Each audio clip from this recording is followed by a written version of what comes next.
Dear colleagues, I first like to thank the organizers for this nice opportunity to address this workshop and share some views. They have asked me to address the issue of global trade opportunities that may arise from the emergence of green hydrogen-rich feedstock and fuel. But let me first say I need to show the context. Of course, you know better than anyone else possibly now that global warming is already here. But what is striking is that it's almost exactly as scientists had expected it to occur.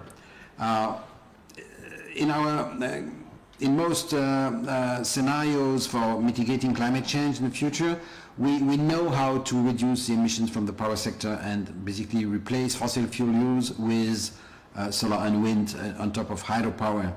But still, there remain lots of emissions from the direct use of fossil fuels in end-use sectors, mostly in industry and transport. And in industry, it's because we have lots of needs for high-temperature heat, but also important process emissions, and transport because some long-run transport means terrestrial with trucking, but also, more importantly, aviation and shipping are just very difficult to electrify. So we'll see where hydrogen can step in. Of course, this is not to forget about all the possibilities of direct use of renewables for providing heat directly. Biomass does the job today, and tomorrow we'll have some new technologies to make very high temperature heat. For example, for cement making, here is something very close to what you've been developing in Adelaide, I think. It's a process at work in Europe, led by the French CSIRO, the CNRS, developing a particulate receiver for the non-metallic mineral industry.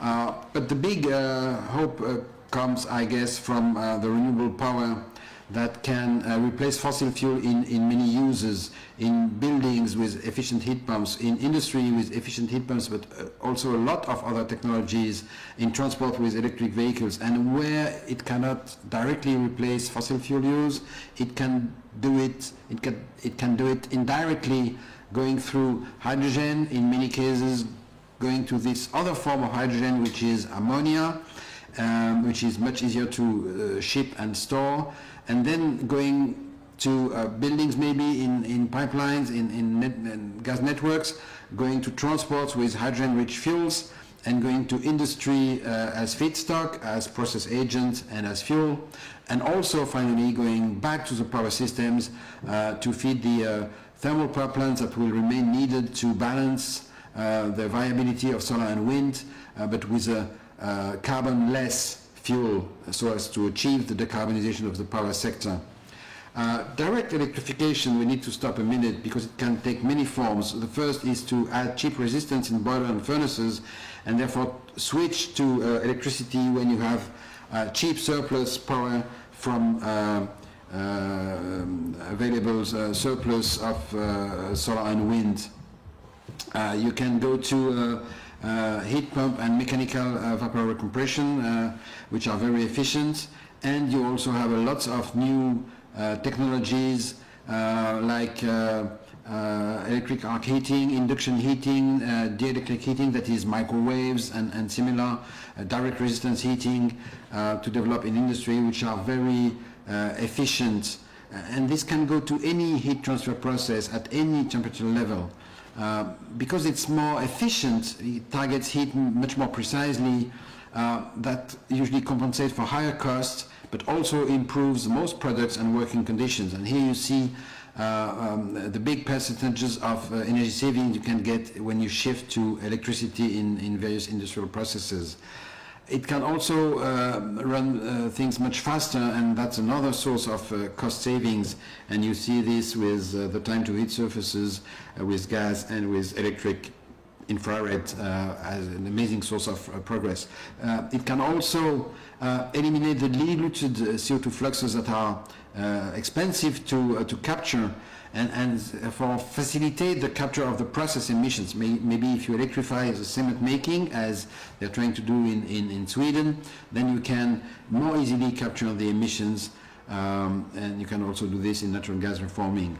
And finally, one example of electrification is the possibility of pyrolysis of natural gas, where natural gas would be used only as a source of feedstock for hydrogen.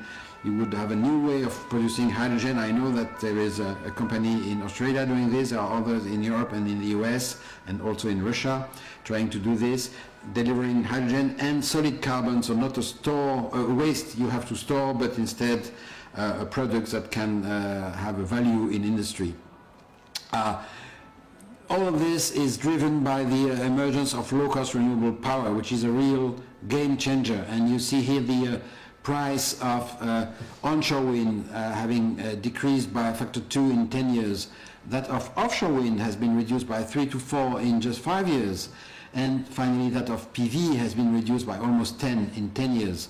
And that opens up lots of new avenues for electrification, direct electrification I've just mentioned, but also indeed the production of hydrogen, because electrolyzers are very flexible and they're not that capital intensive as is sometimes said. In fact, if you have sufficient capacity factor, not 24 not round the clock, but 5,000 or 4,000 hours a year, it's enough to start to compete with fossil fuel based hydrogen, provided you have cheap enough electricity. At these capacity factors, it's the cost of electricity that dominates the cost of hydrogen, and the cost of electrolyzers is just secondary. So the use of hydrogen in the future energy transition has been well encapsulated by Dr. Fatih Birol, the executive director of the IEA, when he presented the IEA report mid-June 2019 to the G20 ministerial meeting in Japan. He said hydrogen can help overcome many difficult challenges, integrate more renewables, including by enhancing storage options and exporting sunshine and wind from places with abundant resources. And that's where the global trade will take a rise. Decarbonize hard-to-abate sectors, and he named 5 of them: steel, chemicals, trucks, ships, and planes. And boost energy security by diversifying the fuel mix and providing flexibility to balance grids. Let me detail the most relevant areas for green hydrogen use. Of course, we need to start by greening ammonia and methanol for the current industrial uses, fertilizers, explosives, feedstock for the chemical industry, and also in refineries to upgrade and clean fuels.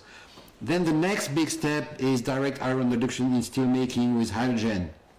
That's what the Swedes are now doing, developing, but all European steel makers are following suit, developing direct iron reduction with hydrogen instead of syngas, and of course instead of the blast furnaces and basic oxygen furnaces. In the future, electrowinning would be even better, more efficient and more flexible, but it's not yet technology ready. So let's go for hydrogen direct iron reduction. We can use hydrogen and ammonia as storable and shippable fuels within the power systems. We can use hydrogen and possibly synthetic methane in gas grids and trucks and other vehicles, maybe, but electrification will take the lion's shares of the change. We can use ammonia as a fuel, mostly in shipping and industrial furnaces. And then we can use methanol and especially synthetic hydrocarbons as electrofuels and feedstock. Methanol for the chemical industry, synthetic hydrocarbon or Fischer-Tropsch fuels for aviation. The problem then is to source CO2 either from unavoidable emissions, but it's really only sustainable if we take the carbon out of the air with direct air capture, or in combination with the production of biofuels, because when you do biofuels, you only use a fraction of the carbon that is in the biomass, and if you add hydrogen to it, you can deliver more fuels from the same amount of biomass. You energize the biomass much more, and you deliver 3 times, 4 times more fuel from the same amount of biomass, which means with the same trade-off with food production or biodiversity. You're not making it worse, but you still deliver 3 times more, 4 times more sustainable fuels. Ammonia in shipping, that's almost a done deal. The consensus on this is growing by the day in the maritime industry because of the IMO decisions. And here you see some projects announced in China in December for very large ships that will run on ammonia. The makers of the big two-stroke diesel engine that run the big ships are turning to ammonia, and they say it can be made with some changes in the machinery, but it's even feasible on a significant share of the existing ships. Of course, maybe in the future there will be more of the fuel cell types, but now they will be tested on some smaller ships. And there are plenty of reports that go all in the same direction of using ammonia as the fuel for the ships. For aviation, it's more complicated because we have started with biofuels as sustainable aviation fuels, but you know the production today is very little. The production by 24 will be massively increased, but 1 to 2.5 billion liters. But see what would be needed for 1% of aviation fuel demand. That's 4.5 billion liters. That's really challenging to even think we can do 10, 20, 30, 40% with biofuel. Is very difficult to hope that. At the same time, aircrafts really need the energy density of hydrocarbons, otherwise they will lose lots of efficiency. And at the same time, the chemical industry also requires carbon. So thanks God, some other fuel choices are being made for long-distance shipping, but we need these sustainable alternative fuels to be made from hydrogen with carbon from biomass at the beginning. It's more abundant, it's not unlimited. At some point, direct air capture will have to step in, and we can also start with some carbon capture used from unavoidable emissions. Now, renewable hydrogen costs are set to decline, and of course what this map clearly shows is that the costs are not the same everywhere because the resources are not the same. Some countries are very well placed, some in Latin America, some in North Africa, South Africa, Middle East. So parts of China, parts of the US, and Australia has massive resource compared to its population and its economy. So it can really be one of the main exporters of renewable-based, hydrogen-rich feedstock and fuels. This trade of hydrogen has been considered in many details by a cross-ministerial program in Japan, because Japan has acknowledged, like Germany and Netherlands did, that they will not be able with their own resources to decarbonize the entire economy. So they've been looking at different ways of bringing hydrogen, green hydrogen or blue hydrogen from fossil fuels with CCS, carbon capture and storage from abroad, notably Australia. They've looked at liquefaction of hydrogen. It takes a lot of energy. They look at organic hydrides. It takes also a lot of energy on arrival. And they looked at ammonia, and ammonia takes less energy, especially because it can be used as such in many, many final uses. Having said that, I don't really believe that we'll have lots of pure hydrogen carriers.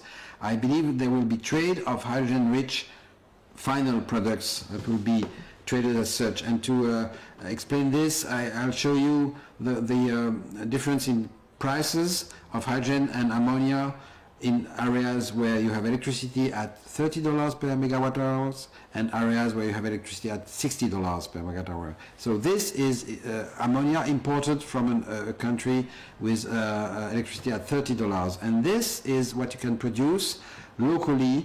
So you don't have the transport cost, but that's minor.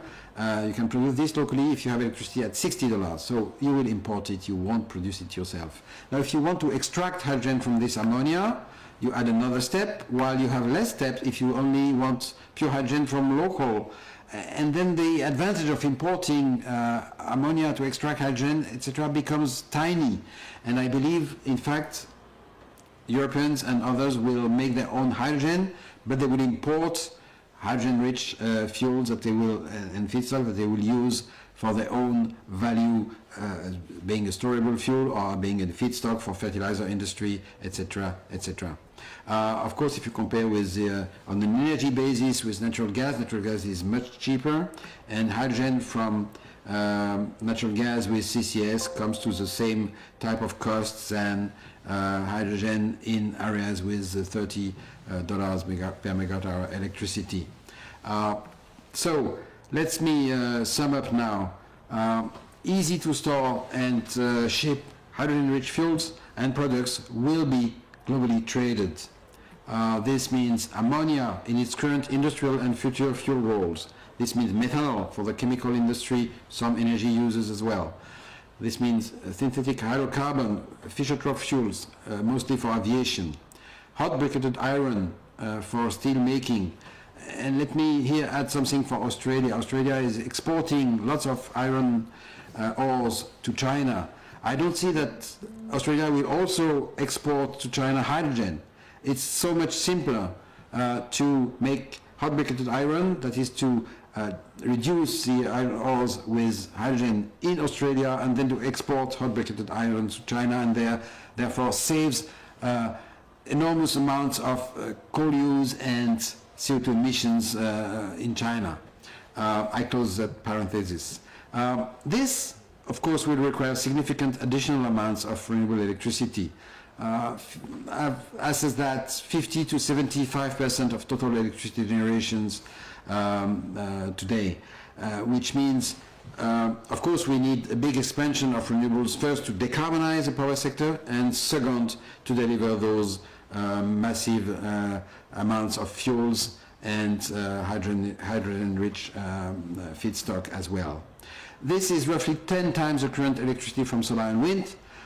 This may seem big, but we have just started to deploy solar and wind, and the potential is enormous, and the place is everywhere, especially in Australia. Sustainable alternative fuels will cost more than fossil jet fuel, that's for sure. But is this a big issue? We need to increase the cost of flying if we want to control the demand growth of aviation, because there is no way this scaling up of the green technologies can keep the pace of the growth in the demand of aviation. Maybe that's also the same for some other sectors, but it's obvious for aviation it's now becoming too cheap, and we cannot afford that to have all these emissions if you want to keep climate under control. This is it. I hope this was of interest to you, and I thank you very much again for your attention and for your kind invitation to address you today. Thank you.